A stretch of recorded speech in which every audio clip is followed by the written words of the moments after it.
Okang' mar ariyo matimo bero ne ringre mane ogole liete ma Shakahola ochakore okinyi ma kawuono.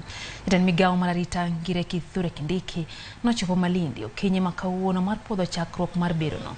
Kindiki okoni ng'at achiel ma nyocha oresi owito ngimane odiochieng' manyoro. Gino makoro kelo kwan duto mar ji ma osetho nyaka 241. Bende oyango ni pod nitie liete buora mapok gimulo gino makoro chunogi mondo mi giyud kata giyar badgi malach. Chenro mar reso ji mapod onano ni otwe e bungu no pod dhi nyime kanyaka sani ji 91 oseresi kowuok e bungego ma Shakahola. Who had been rescued from Shakahola forest and taken to hospital for stabilization because they continued to resist eating. We tried our best to feed the victim of this horrible crime with a lot of resistance, but because they had already been weakened significantly, that combined with their resistance to it made them to succumb last evening. And therefore the total number of deaths so far is 241, including the 5 skeletons recovered after the exhumation exercise was suspended last week. But unfortunately,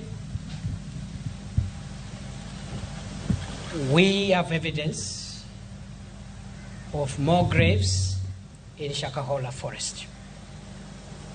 Therefore, the suspension that took place on Thursday of the exhumation exercise is meant to allow this post-mortem exercise of the 129 bodies that are here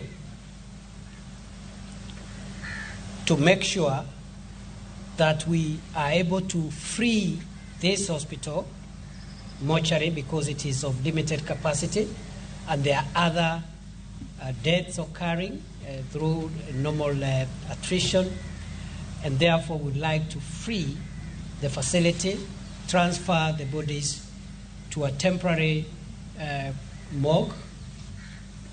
More victims were holed up in that forest, and our experience in the last 2-3 weeks has shown some of the victims are attempting to escape from both the Mackenzie land